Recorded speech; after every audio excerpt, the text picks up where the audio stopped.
Welcome to the Ignite You podcast. We're two bros journey into all things spirituality and human transformation. Let's get it. It's not over, we promise. It just started. Started with it. Look at that. Happy New Year! Yay! We have new stands, so We have new stands, so we're going to have to get used to gonna navigate. this whole situation. But posture is so good. Oh yeah, always. Always. Siempre.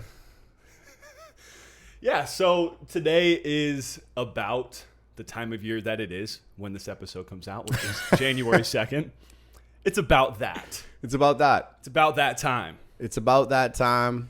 And we're going to be going into a few things that might be a little controversial because we're about to bust up what a New Year's resolution is We are. because we don't like that. Oh, we ain't about that New Year's resolution. Think about those resolutions. What We are are- we about? That New Year's frequency. Yes. New Year's rituals. Because life is a ritual. Oof.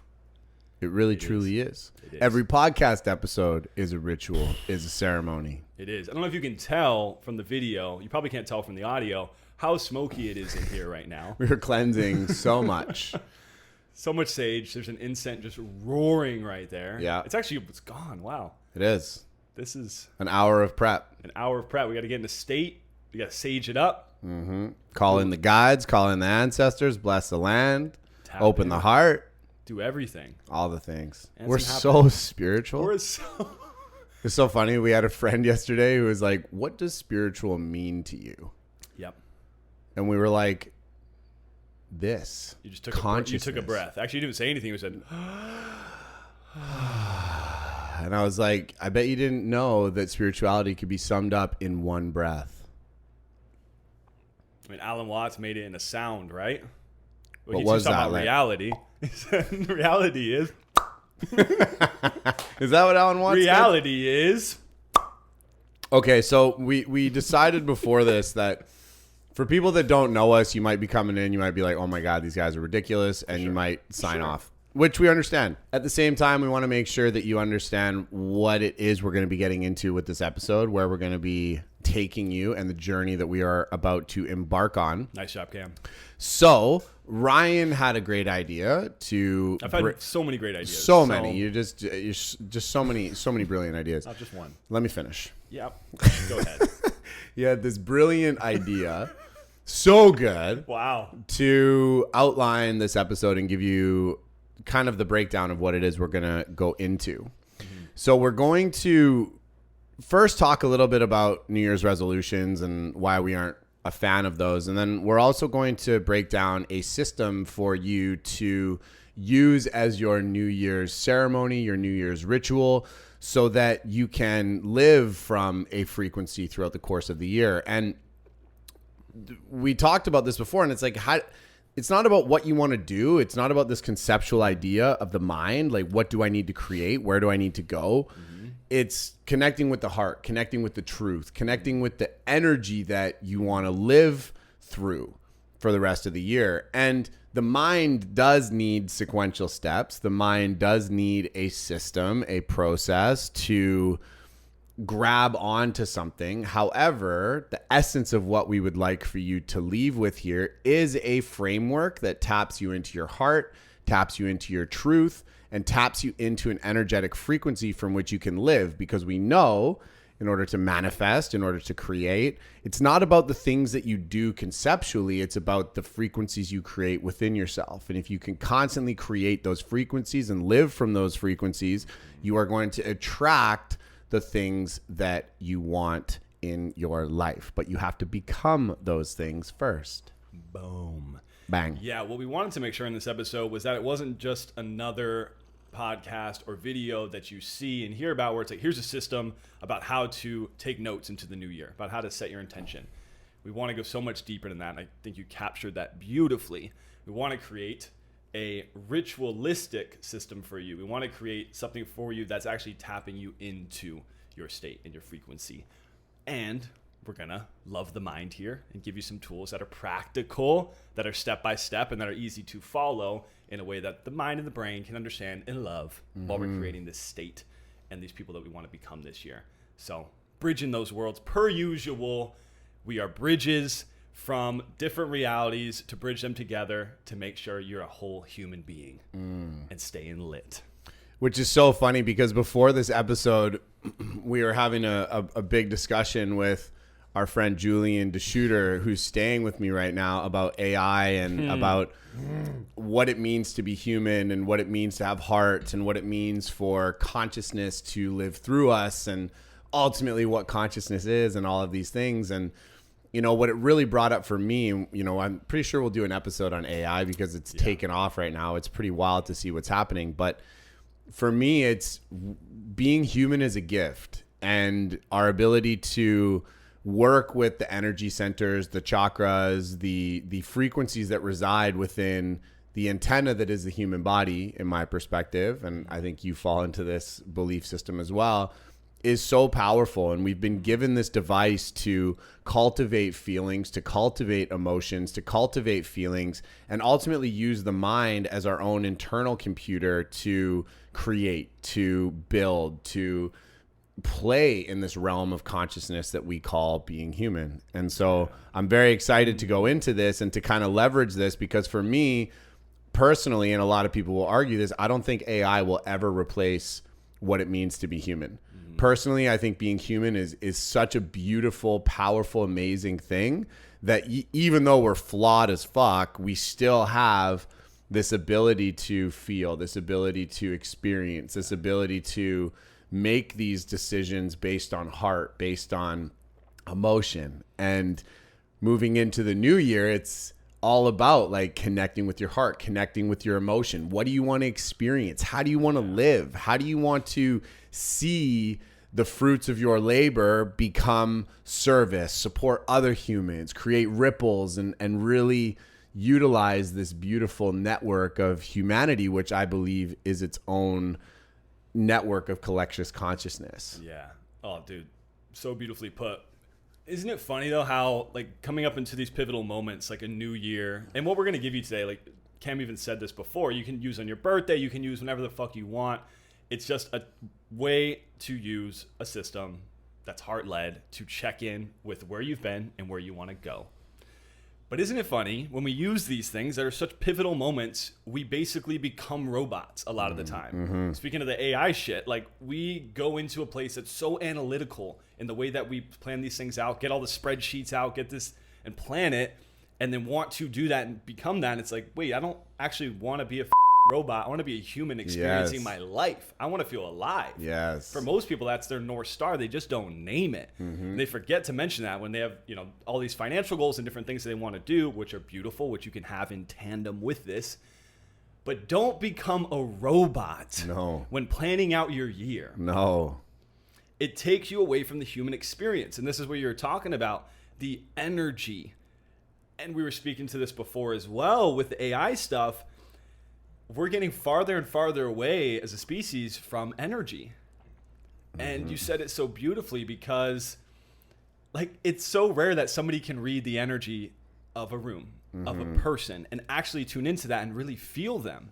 That is so important. And more importantly than anybody else, it's being able to read the energy and feel the energy of yourself. Why are you here this year? What are you here to show up for? What are you here to do? Like, how are you going to be? What's the frequency you want to live at? Like that, the actual energetic component that's going to push you through, that's going to allow you to show up. I think it's so important that this is the human experience versus the AI experience that both of us agree on, that it's like there's these pieces of AI that I don't think they'll be able to capture in the human experience. Like it won't be able to capture this energetic frequency. Yes, there's energy in technology, but in the sense that we're speaking about, it's the emotion. The emotion. It's you know, and I, for me, every year, like a new year is a blank canvas, and it's really comparable to art, you know. And art's been a big, I guess, development in AI, where now you can get these pieces of art done up that are beautiful, that capture all these different elements. Like Julian was telling me, he just like programmed it to do, you know, woman surfing at sunset in Alex Gray style, and it produced a beautiful image. But when Alex Gray creates a painting, he is putting his soul into that image. He's putting all of his experiences with plant medicine, with humanity, with all these different connections into a display. And to me, I don't think that AI would ever get to a place where you could say, create a new Van Gogh and show that to people, and it would not capture the same element that Van Gogh was able to put into every single brush stroke that he laid, because there was an emotion behind that brush stroke. Well, this is what we were talking about. And this is the debate there, is that I think most people would. Okay. Right? It's like, how many people are actually in the experience of really feeling what they're seeing and allowing themselves to feel? I think everybody, of course, everybody has that possibility. Everybody can, but who lives like that? It's rare. It's rare, honestly. Like, you think about how many people are just distracted and doing things like, yeah, cool, color, awesome, amazing, a tree, great. Yeah. But people are like, oh my God, this beautiful fucking tree. Wow. Like, the people that actually feel the energy of the world around us and actually know that. Yeah. It is honestly more rare than not, right? It's not the majority, it's the minority that can actually feel that frequency, I believe. Unfortunately. I think intentionally, yes. And to add to that, it'd be really interesting to see if someone did this, where you get like a Van Gogh 3D printed, and then you get the original, and you had people walk by and guess like which one was the original. It'd be very interesting to know what that would actually be, and if it would actually be felt.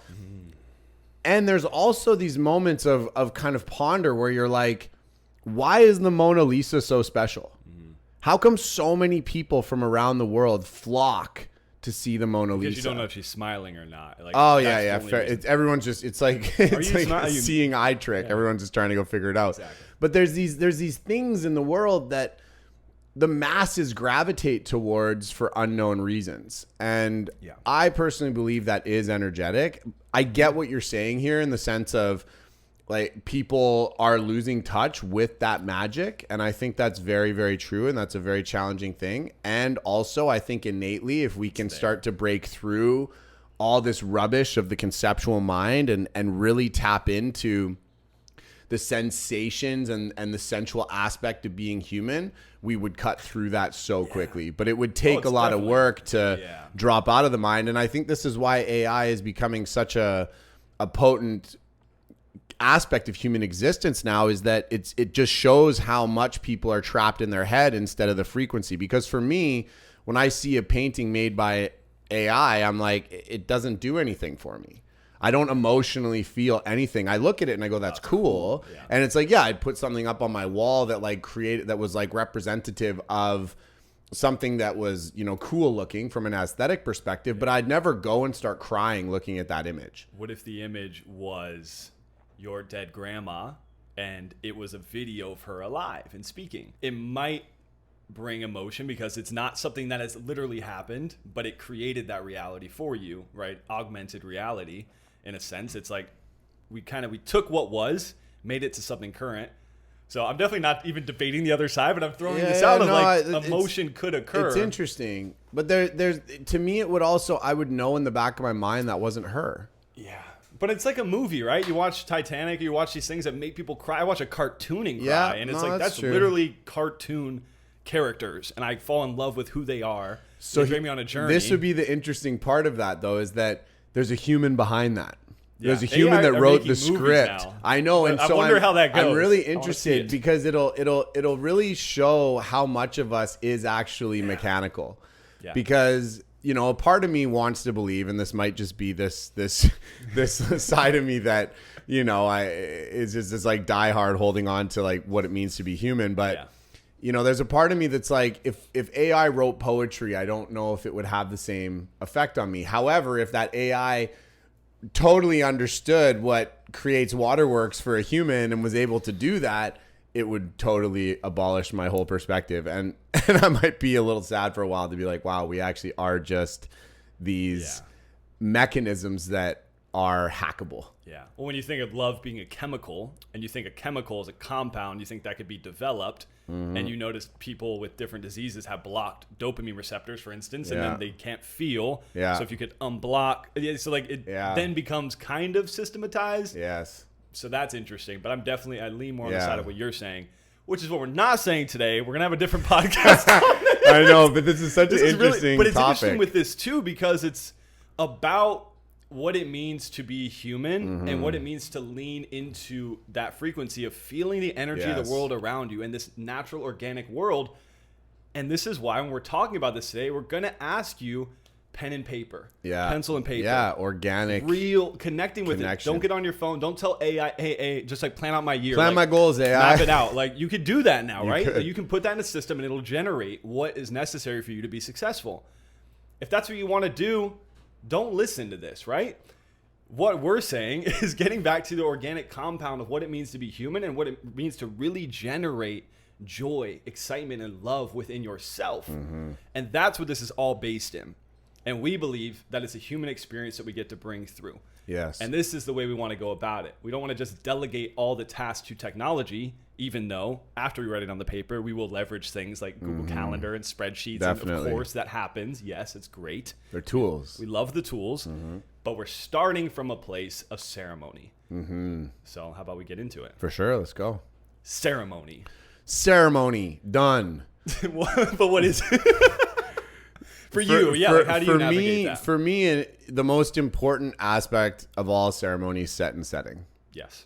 You can't have a ceremony with shitty set and setting. When you say set and setting, can you expand on that? Yeah, so location, environment around you, people around you, music, ambiance for me is the best representation of set and setting. So set and setting, mindset and setting. When you say that's what you mean. Like your mindset in that moment and what is around you. And mindset's a part of set for sure. Yeah. And like the set, like the setup, the house, the space you're in.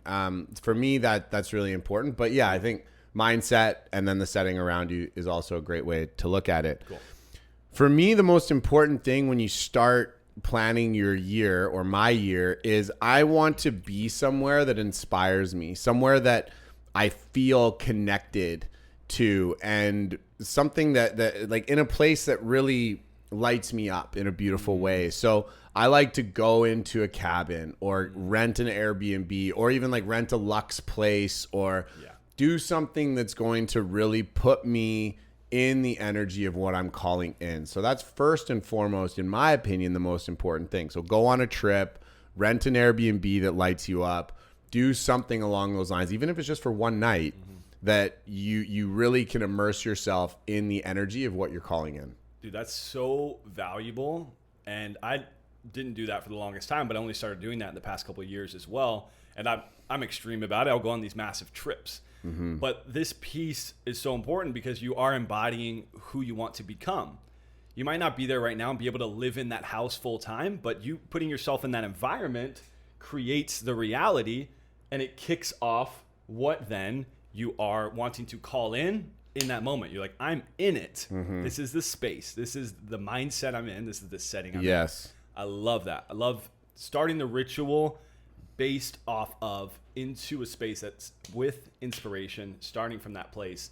Because honestly, this whole system we're talking about is of inspiration. For sure. It's not of desperation. It's not of needing to change anything from last year and focusing on like, oh, I fucked up there. It is all forward focused. Yes. What we're doing here, which is what's different about what we're doing. It's not kind of resolving, oh no, I fucked up. It's like we're moving with it. Celebratory, inspiration. We're moving that energy. Which is so funny because most times we sit down and we're like, what's my resolution? Like you just said, oh my goodness, I'm going to quit drinking. That's it. And it's you start the year in this frequency of like, wow, I last year. I'm fat. I need to lose 50 pounds. Exactly. Like, whoa, like chill out. Like maybe go, wow, I want to celebrate the fact that I have the awareness now to realize I'm out of shape and I'm going to fix that this year. So here's my plan. Here's my frequency. Here's what I'm living from. Let's fucking go, baby. And the thing about that too, that's different is the energy behind it. Definitely. I need to lose 50 pounds. Okay. This is why 95% of resolutions fail by February 1st. Looked it up today. It's true. Google said it. Google said it must be true. But truly, that's what happens. The first 30 days, people lose it because the habit's not built. It doesn't come from a place with a foundation.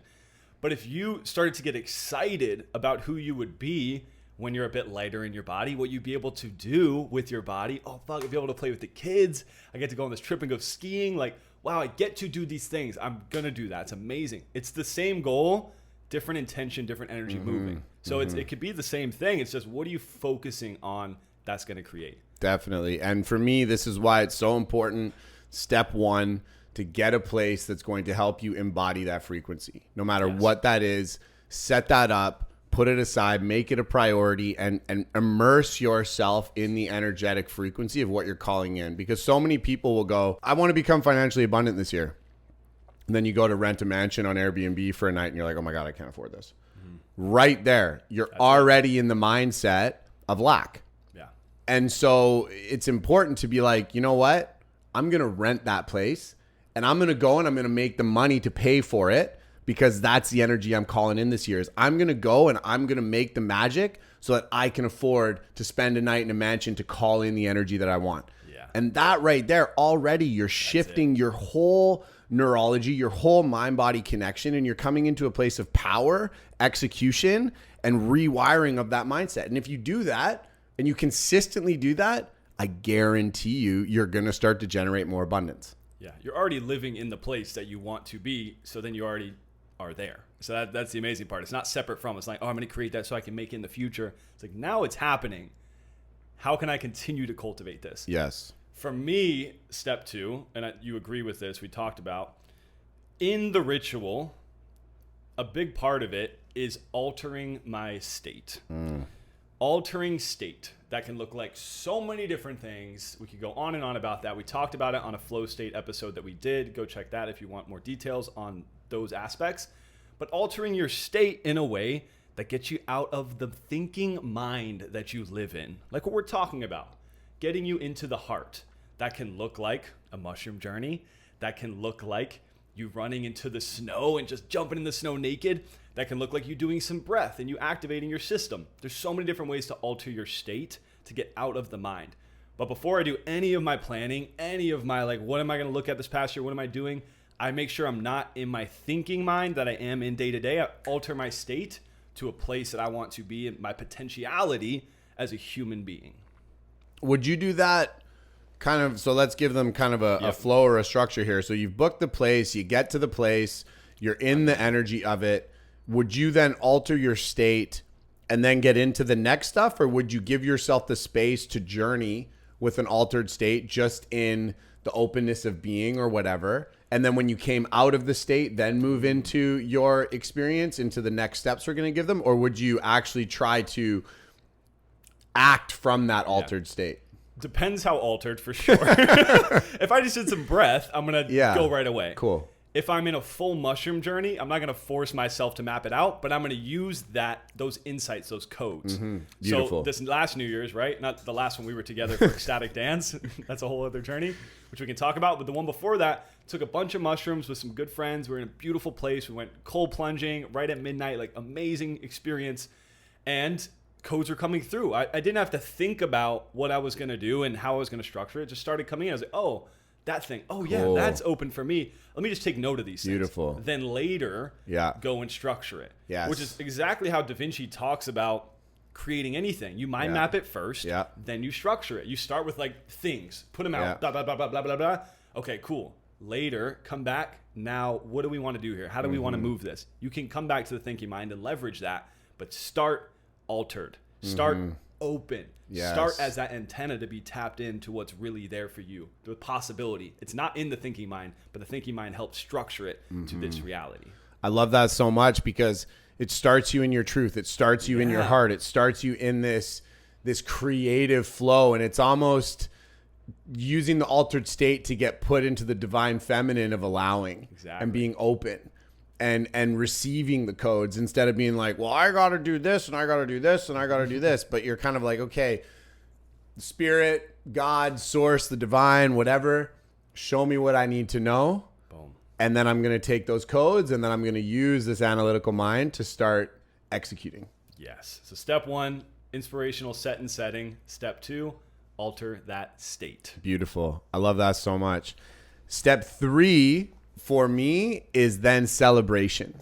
Yes. It is reflection, celebration. So I like to, and we talked about this, Ryan does this as well, is we like to look at our year and go from January to December and celebrate all the accomplishments. So maybe you had a tough conversation with a family member. Maybe you did 30 workouts in a row. Maybe you did a challenge. Maybe you completed a program. Maybe you read a book. Maybe you took a trip.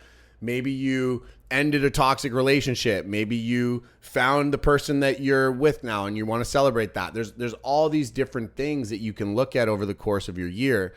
My favorite way to do that is I use my photo album in my phone. So I just go through my phone and I go, whoa, I did that thing and I did that thing and I did that thing. And I actually write them down. January 2022, I did this. February 2022, I did this. And I start to reflect and celebrate on all the accomplishments. It's such a powerful, powerful tool to get you in the energy of empowerment, as opposed to, like we were saying, this resolution energy of messing up. Yeah. And when you start to go, whoa, I did a lot of cool things, even small little things, right? Mm-hmm. You start to really realize your power and you start to generate that positive energy, those higher frequencies. Yes, that's what this is all about. It's moving with the energy of excitement, the energy of celebration and inspiration. This is so important. And even if you went through an experience where it was really something that was a devastation happened, something that was horrible happened, you could celebrate how you navigated that, what insights you got from that, what came through in that. So yeah, you might be hearing what Cam's saying, like, oh, it all sounds like cool shit, but like my January was fucked. I had, people passed away, blah, blah, blah, I lost my job. We're not looking at losing the job or the people passing away. We're looking at what came from that. Mm-hmm. What happened there? What opportunity did that present for you? There is always that positive perspective to look at in any situation every time. So what we're saying is to strengthen that in this practice. When you look back, when you're looking back and celebrating from the past year. Mm-hmm. I love that. That's such a powerful piece of the puzzle because it isn't all rainbows and unicorns. No. And it's about what you do with those challenges and how you navigate them. And I love that Ryan brought this up because even the awareness of seeing that things went sideways and being like, wow, I actually wasn't the highest expression of myself during this time, that's worth celebrating, to be aware of the fact that you did that. And next time you can shift that, you can move that, you can use that. So that's beautiful. I love that. The next step for me is really important. And the next step is the fulfillment matrix. And to me, this is such a powerful way for myself and a lot of people I've worked with in the past to really make sure that the goals we're making and the intentions that we're setting are based on our values as a human. Yeah. They're not based on the conceptual idea of what matters. They're not based on this falsified idea of consumerism. They're not based on the ego, but based on what truly, truly matters to us in our heart. Can you give us some insight to fulfillment matrix? Like, where's this come from? How's it came to be? So funnily enough, and it's weird, but I honestly made this up. Like it wasn't something that I learned in a book. It was something that I just started doing personally. And I got into this place where I started making goals and I went, this seems empty. Like I'm like business, this. And I was like, well, what really matters to me? And I wrote down all the things that mattered to me. And I started looking at, education was very important for me. Health was very important to me. My connection to the divine was very important to me. My financial abundance was very important. My business was very important. My connections, my community. I started coming up with all of these things that were very important. And funnily enough, there was 9 that really came to the surface. And so what I did is I gridded out those 9 values that I had as a human on almost like a tic-tac-toe board, right? And so we've got all these different pieces, and there was 9 of them. And so what I would do is I would make my one goal per section. And I was like, okay, that gives me 9 goals.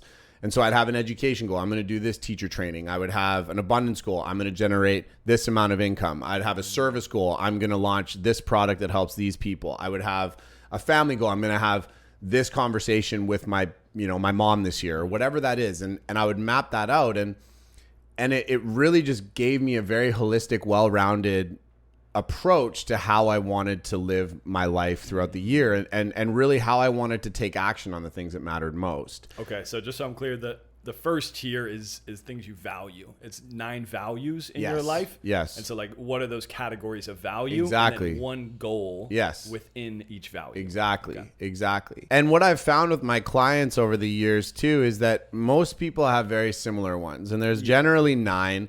Some people have 7, but what I do say is pick an odd number.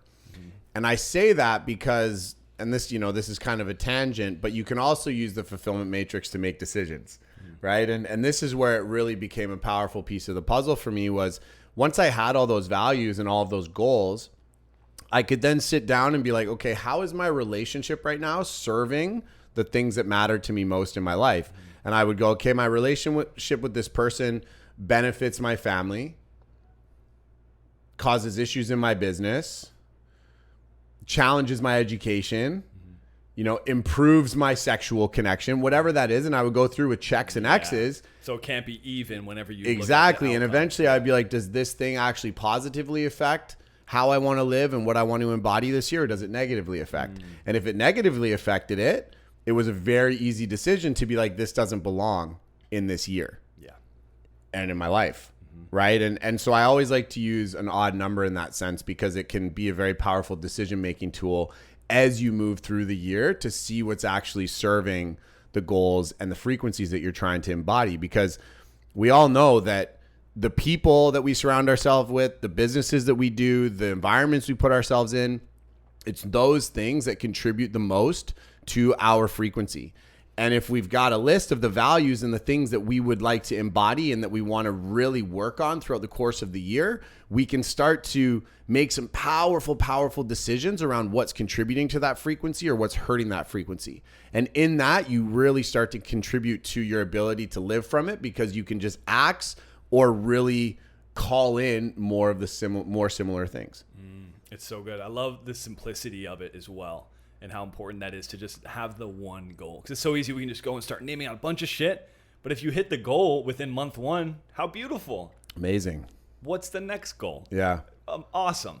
For sure. When you say these goals for each area, how big are you going? Are you going like massive? You're like, this is big. Like this would be, oh, wow. Or is it like, this is my next step? What is it? For me, they're yearly goals. So it would be to fulfill that year. So for instance, it would, if I had a financial abundance goal, it would be, I want to earn X amount. Yeah. And then what I would do after that is I would break down the micro goals or the steps or the pieces that are going to be required for me to do so. Perfect. But these are definitely bigger goals. These aren't my next step.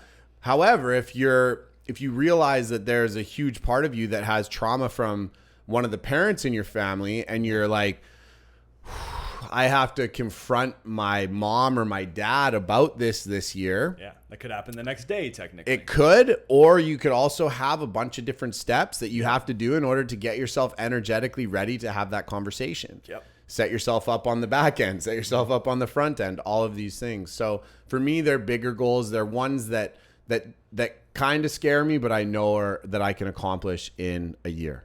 Beautiful. Okay, I love that. The next step we do from there is we boil it down. Yes. Because we have 9. I love this. I love that you work with the odd numbers. And that can also seem overwhelming to look at constantly and be like, oh, fuck, all these areas I'm checking every day, or like how often? And we'll go into that. But boiling it down to 3, to 3 big goals. And I'd love for you to speak to this, because how you talked about doing it, I think this was last year that you did it this way, but how you went about leveraging just having 3 specific areas that were the most important to you, because there's going to be 3 main areas that are going to be most important to every person. You can boil it down day by day. Like, how are you interacting? What is most important to you? Your values and those goals. I'd love for you to share how you navigated leveraging that, not just at that day when you wrote it, but throughout the year. Yeah, definitely. So for me in the fulfillment matrix, a lot of times in a year, there'll be 3 that I'm really focused on. Yeah. So predominantly right now, because I'm in a building and creative phase, it's usually education, it's usually service and business in some form or fashion. And so what I would do is I'd look at the fulfillment matrix and be like, okay, what are the 3 areas that are non-negotiables for me embodying what I want to embody this year? And so I would take those 3 goals and I call them my big 3. And those are ones that are completely non-negotiable. Those are ones that I will just scrape down to the depths of my soul to accomplish and not let anybody influence. The other ones are amazing and they are important, but life happens. Non-negotiable. But these 3 are non-negotiables, the most important to me. Yes. And so what I would do is I'd get really clear on them, and I would then print out my big 3 on a laminated card. And I would put those laminated cards all over. I'd put one on my desk. I'd put one in my wallet. I'd put one on the mirror in my bathroom. I would put them everywhere so that I wasn't necessarily every day like, these are my big 3, but they were always there and I could always see them and they could trigger that. And subconsciously too, they're happening, right? For sure. You're seeing, you're glimpsing at it. It's getting encoded in you. Exactly. And you keep them at the forefront of your being. And when I do this, they always happen. When I don't, they don't always happen. And there's something about, carrying your big 3 in your wallet as like a credit card almost, that you're just like, you see it. And so if generating financial abundance is a key, you see that and you might be like, maybe I don't need to drop a couple G's right now on this thing. It's just, there's this kind of connection that keeps coming back. It just keeps you in that frequency. And so that was really it. I just took these big 3, I extrapolated them from, the fulfillment matrix, and then I kept them at the forefront of my mind as often as I could. And just to be clear, these big 3, how specific were they? I know you just said generating financial abundance. Is it like that, or is it like I'm making 20 grand a month? Specific. Yeah, very specific. So it's yes. By the end of 2023, I'm making $20,000 a month take home, whatever that is. I also like, and this is what I learned in sales, I would also write in the way like, by the end of 2023, I'm making at least $20,000 take home. So it would be the minimum bar, and I would be open to anything above and beyond it. Very specific. They have to be, and I use the SMART goal, ability to kind of write them out, which I think is it's right here. It'll come is like specific, measurable, actionable, realistic, and time bound. Nice. So you actually, I can't believe I remember that. I haven't looked at that in a very long time. I believe it. Yeah, it's true. Okay. But I use the SMART goal aspect so that they are all very measurable, very tangible, very realistic, and ones that I know I can accomplish, but do stretch me. Yeah, it's that edge. We like edging here. Ha! Got it in. Always. Always sexual. Always sexual. But it's true. Everything, life is sexual. Everything is eros. We're all here for that reason. So, yes, you're edging throughout the year, and I love that you're pushing yourself and playing with that edge.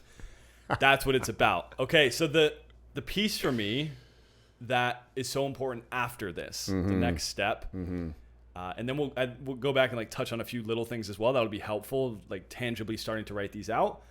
But the final piece for me here is the North Star. That piece is so important to me, and this is what I personally would write out on my sticky notes. Lamination is the next step. Maybe I'll do that this year. The sticky notes, and put it on my mirror, put it around, put it everywhere, because it was my North Star, meaning it's one thing. And it's not an action. It's not a goal.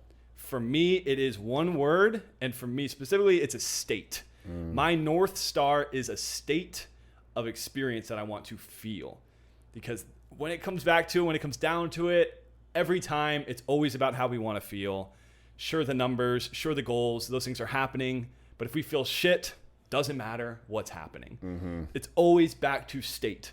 So for me, the final thing, you can do this at the beginning as well if you want something to kind of determine how you're writing out these goals. This order is just what we're presenting. Take what you want, leave what you don't. It is about this state. What are you moving towards? No matter what, you're moving towards this thing throughout the year. For me, last year was inspiration. I was making sure I was moving towards inspiring myself every single day and inspiring somebody else every single day. And it could look so simple.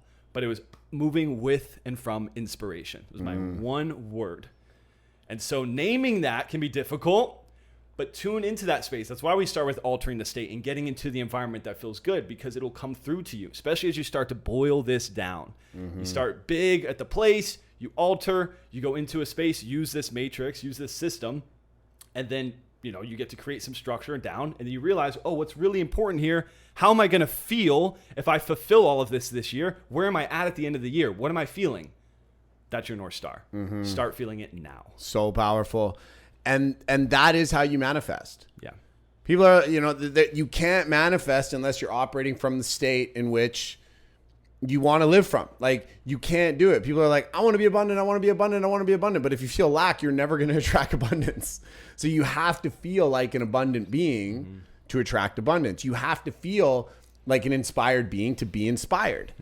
And the more that we tune into that, and the more that we live from that, and the more that we remind ourselves with sticky notes and all these things to stay in those states, the more we call that stuff in, the more we create it, the more we truly start to embody and manifest what it is we want to embody and manifest. That is the foundational pillar of being a creator being. You have to have that. And it's so cool because I always did the one word thing, but it wasn't always a state. Yeah. And I think that it's way more powerful for it to be a state, because for me, sometimes it's simplicity, but that becomes a mind. It's like, okay, how do I set my life up in a way where my life is simple, as opposed to having a state, which would be flow or ease or relaxation, where I could be like, okay, I'm feeling ease. Yeah. And then I'm not feeling ease. Okay, what do I need to adjust to come back to ease? So it gives you this North Star, this pillar to constantly check in with your state, constantly check in with your body, your sensations, to make sure that the environment around you, the people around you, everything you're doing around you is contributing to that one singular point of focus, which I think is what so many people neglect to bring in when it comes to planning your year or manifestation. It's like, I want this, and I want that, and I want this, and I want that. It's like, no, what's the one state you need to live from so that all the pieces of the puzzle start to fall into place? Yes. You shouldn't be able to do your North Star. You should be able to feel it. Yes, It's dude. so important. You shouldn't be Beautiful. able to do it. So if you're thinking about a word and it's coming out, you're like, cool. It shouldn't be like, oh, I can do that thing by this. It's like, no, that's not quite it. What is deeper? Like you just gave the perfect example. Simplicity. You can do simplicity. You can be simplistic in nature and how you're planning. How does simplicity feel? What do you feel when you are being simplistic? I feel ease. Beautiful. Done. Check. That's your North Star. And if you feel like you have a word and it's coming up, you can change it throughout the year. Again, like you can deepen into it. You're like, I want to feel happiness. And you realize, oh, it's actually not happiness that I want to feel. Happiness is external. I want to feel joy, or I want to feel content.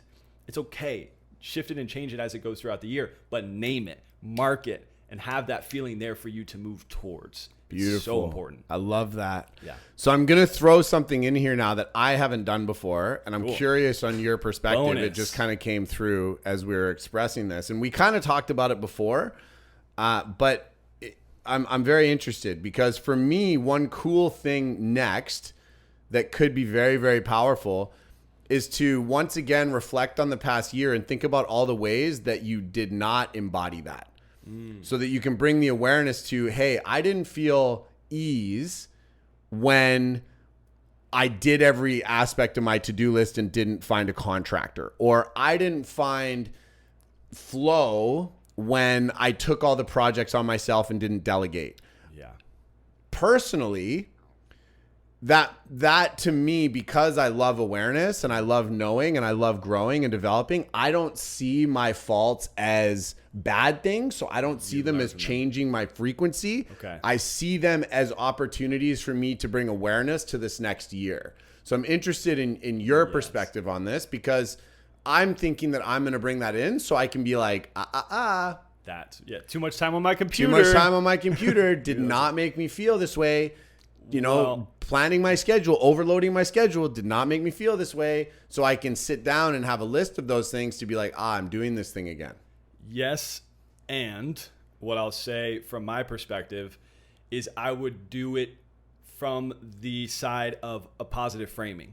So Yeah, literally the same for sure. thing. It wouldn't be not spend time on the computer. It would be spend more time outside. So for me, it would be the same thing, but I wouldn't look at what hindered me. Even though that's what we do like monthly when we're at these smaller levels, we look at deviations daily. To stay on the theme of, focus and on excitement, what really created ease last year? What really brought that through for me? That is what I would do in this point, at this ritual. I would be like, what really created ease? It wouldn't be the time on the computer, obviously. It'd be like when I was in the waves. It's when I was in nature. Cool. So instead of decreasing what I didn't like, I would increase what I did like, which is the same thing. For sure. It's just it's a positive perspective. Yeah. But I get why you would do that, for you especially. Yeah. But I think for most people, we live in negativity and we live in what we don't want to do, and we're told what's wrong and what's bad. So to then focus on what was good, even if it was a fraction of your day or your month, you'd be like, oh, that thing really brought it for me. Yeah. I really felt ease there. What was that? I felt peace. What was sure. that? It was a conversation with somebody I loved. How do I do more? How do I have more of those? Yeah, and yeah. it's like growing what you love rather than decreasing what you don't. Definitely. But the same thing happens. The outcome is exactly the same. For sure. And mine would be, my kind of comment to that would be, do what feels right for you. Whether you want to keep it positive, definitely do that. I think that's really important. For me personally, like I said, I see my faults or my deviations as the ingredients for my growth. Yeah. So I like to be like, oh, Cam, like, it's kind of like what David Goggins says, where he says, and this is definitely not the vibe you're in, but he says, that little voice that says you're not doing shit, turn that fucking voice up. Yeah. Where he's like, you're fucking up, you're blowing it, you're missing the mark. And for me, I kind of resonate with that because I find it playful to be like, you know what, bro, you fucked up here, and that's okay.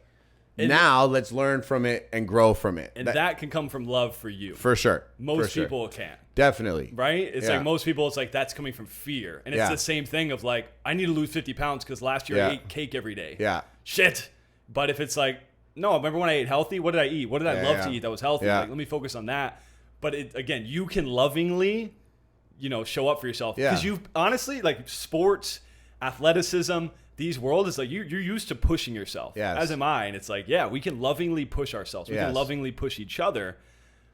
But a lot of people can be challenging. And if you have that ability, and if you're like, oh, I know I love gamifying, like you're talking basically about a gamification of a shift in what you didn't do well. Yeah. And that's fun. That's beautiful. That's playful, and that's loving. It's not coming from like, you No. do better. No. It's like, I love you so much that I want to recognize where you didn't show up because I know you can do more. For sure. Which I love. But which is beautiful because even in our containers, you and I dance back and forth between this so much. Like, I go hard onto people of being like, you and that's okay. And then Ryan's like, yes, and you come in with more love and more compassion in that way. But both are valuable for different humans. 100%. And so I think the most powerful thing is go with the frequency, follow the frequency. For me, when someone's like, I'm like, all right, baby, let's go. I'm going to show you that I'm going to rock it. Yeah. And that so comes from excitement. Exactly. Not from fear. Exactly. Like, I'm scared of reprimanding. I'm Totally. scared of being bad. Totally. I'm scared of being hurt. Like, exactly. That's definitely a rarity. So it's where it comes from, right? Yes. It's the frequency behind it. And so Follow if you're the frequency. going, what? Follow the frequency. Follow the frequency. Exactly. You get shirts that say that. Yeah. Shirts that say everything. Just everything. Everything. Insert everything here. That feels weird. But that feels awkward and weird. Don't insert things into Cam. I'm ready. Okay. Next episode.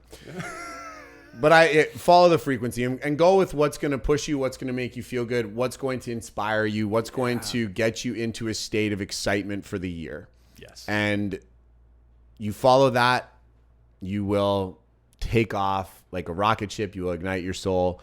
You will do all the amazing things. And I can't wait because when this episode drops, we're going to be in retreat with our Ignite people doing this in person in the jungle under the stars, doing all this magical stuff. So I can't wait to have this experience with an intimate group of people from our community because it's about to jump off. We got 5 days until our crew gets here. Everything's prepped. Everything's ready. So when this episode drops, we're going to be in it. So the best thing, what we're saying to do for your New Year's is to come to one of our events. Yeah. Because we run this every New Year, and we are going to bring people through it, and it's going to be amazing. We're looking forward to that, and it's going to be a thing. So podcast done. New Year's goal setting. Just come to the retreat. Come to our event. We'll do it all for you. Don't let AI do it. Let us. No, we don't do it for them. We invite them in different ways. We so do. yeah, very excited for it. But yeah, again, this is obviously coming out right after New Year's. So navigate this as you want. Like Cam and I won't be able to fully go into this till after the retreat because we're going to be facilitating.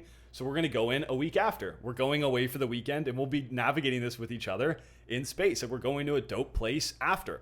It's not on New Year's Eve. It's not on January 1st. It's later. It's fine if you can't do it that night. It's fine if you want to do it on your birthday. Use these tools, leverage what you want, take what's going to support you, leave the rest, but leverage these pieces, and especially if you feel a little bit of like, oh, that's kind of edging me. That's a good sign to do it. You had to. You had to do it every time. Of course. Fair enough. Fair enough. Happy New Year's, crew. Happy New Year's, you beautiful human. Go ignite those souls. Wishing you the best in 2023. Let's make some magic. Stay lit. Shoo.